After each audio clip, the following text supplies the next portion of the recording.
E eu quero aproveitar aqui a presença, vou puxar um pouquinho a sardinha para mim, mas ao mesmo tempo eu vou também conversar aqui com o outro rapaz, quem que é ele mesmo? O Alisson Gonçalves de novo, né? O Cirão Caiçara está por aqui, né? Cirão de Ciro Gomes, né? Cirão Caiçara é uma página performática também sobre o Ciro, né? Para cima, camaradas!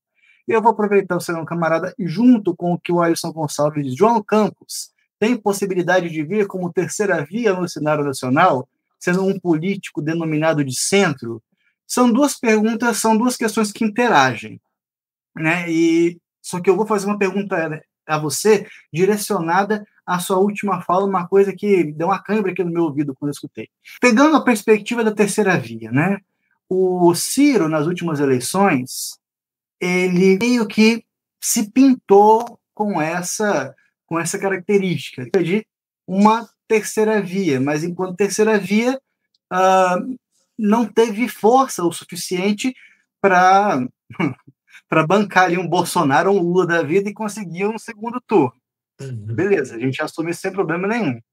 A gente pergunta também se João Campos teria força para bancar uma terceira via para um segundo turno, acho que quase impossível o primeiro turno, um segundo turno, né, em 2026, né? Ou seja, eu estou pedindo para o Sávio agora ser uma mãe de nada a vida.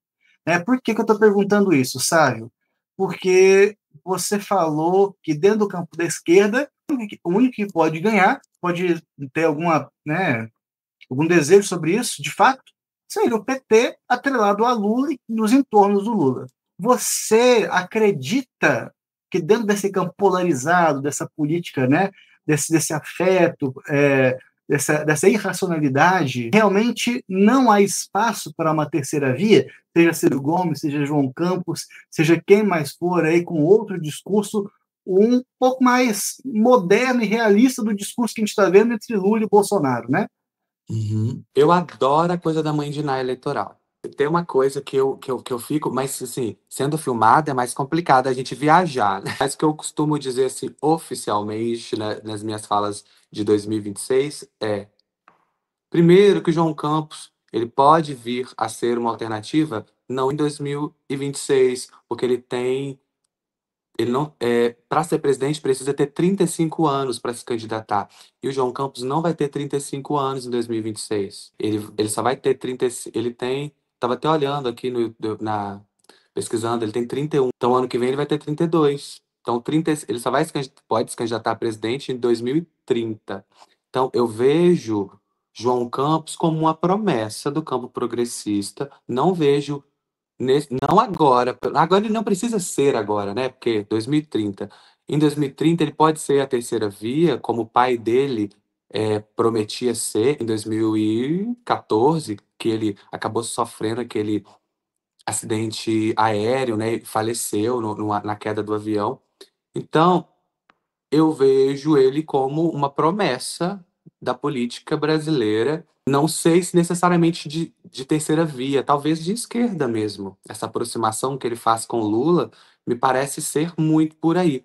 Porque eu acho que ele, namorado de Tabata Amaral, cientista política como eu, que entende as entranhas da política e das possibilidades que tem, eles devem saber que, já começando a responder a pergunta da terceira via. Terceira via, hoje, me parece muito difícil ser de centro-esquerda. A esquerda é do Lula. A única coisa que nós temos garantido, olha, que esse vídeo pode ser usado contra mim no futuro, mas a única coisa que há garantido em 2026 é que um dos candidatos do segundo turno será o próprio Lula. Isto é, se ele for mesmo candidato, sei lá o que pode acontecer. Pode ser que ele desista, que ele morra, porque ele também tá velho, né, gente? A gente tem que lembrar que as pessoas. Então tudo pode acontecer. Nossa, eu sou muito ruim com as palavras, né? Vamos recomendar que ele morra, que coisa horrorosa. Enfim, o que pode acontecer, né? Pode acontecer que não seja outro, que ele desista, que ele indique o. Ai, qual é o nome do cara lá, do ministro da Fazenda, que é o parece ser a aposta pessoal o Haddad, que é péssimo eleitoralmente, que é apostar na derrota se eu colocar o Haddad, mas, tipo assim, o que eu acho o Lula é o candidato da esquerda.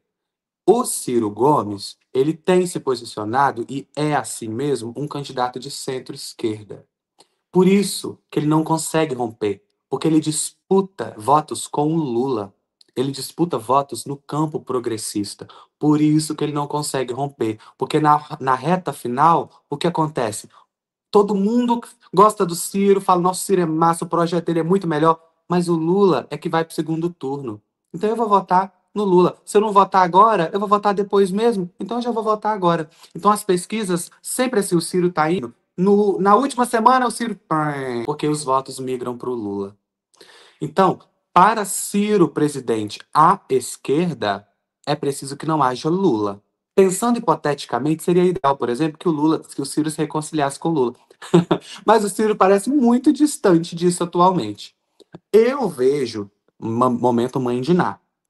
Essa história aí do Lula, do Ciro talvez ir pro PSDB, de não sei o quê. Eu tô tão confuso, porque o PSDB não ia se juntar com outro partido, desistiu, não vai mais, não tô entendendo mais nada. Mas assim, essa aproximação do Ciro com o PSDB, eu falei, Ciro não é bobo. Ciro sabe o que está acontecendo. Onde que tem espaço hoje para a terceira via? Na centro-direita. Ou seja, esquece a esquerda, não existe espaço na esquerda. Entendeu? É Lula ou o candidato que o Lula apoiar. É triste, não tem espaço. Ok, isso é um dado. Na direita, a coisa tá pior. Tá pior no sentido assim, tá mais indefinida. Por quê? Bolsonaro está inelegível e em breve, provavelmente, também ficará preso. Isso abre uma corrida para a direita. Vários governadores estão se degladiando, querendo esse apoio do Bolsonaro. Os principais nomes que nós temos consciência, que falam abertamente disso, é, obviamente, o mais forte de todos, o governador de São Paulo, Tarcísio de Freitas, o governador de Minas Gerais, Romeu Zema, o governador de Goiás, Ronaldo Caiado, e o governador do Rio Grande do Sul, Eduardo Leite. Meu Deus, eu lembrei o nome de todos. O Eduardo Leite, nesse sentido, nos últimos tempos, ele tem sinalizado, cobra criada que é, ninguém ali tá de brincadeira, tá? Que há espaço na centro-direita. O que nós temos certeza em 2026 é da polarização. Um candidato do Lula sendo ele mesmo ou outro, um candidato do Bolsonaro. A polarização colocada. Lula abocanha a esquerda para ele, ao menos chega ao segundo turno. Esse é o problema da esquerda, é Lula e pronto. Na direita, sem Bolsonaro, quem é o candidato? Opa! Os votos do Bolsonaro vão migrar para quem ele apoiar? Vão, parte deles, mas todos. Porque quem vota em Bolsonaro não necessariamente vai apoiar Tarcísio, porque Tarcísio passa. Tarcísio, ele é criado na matriz bolsonarista, mas Tarcísio, ele tem uma capacidade de voltar atrás, que os bolsonaristas tradicionais não têm. Então, assim, isso passa uma certa insegurança para a família Bolsonaro do Tarcísio, que eu vejo. Tipo assim, ele é o mais forte, ele é governador do estado mais importante do Brasil, ele tem capital político, ele é bem avaliado nas pesquisas de opinião pelos eleitores de São Paulo. São elementos positivos. Mas será que lá no final ele vai fechar com a família Bolsonaro? Será que na hora de pedir anistia ele vai assinar embaixo? Ou ele vai falar, gente, se eu assino essa anistia, o STF considera inconstitucional no outro dia, eu vou estar comprando uma briga por causa de família Bolsonaro? Você acha que o Tarcísio vai comprar isso? Entendeu? Agora ele tem que falar que compra. Tem que bater, abaixar a cabeça, porque todos querem o apoio de Bolsonaro. Mas por que o Bolsonaro não apoia logo de cara? Porque não é garantido. Só é garantido alguém da família dele. Por isso que se fortalece a ideia da Michelle Bolsonaro.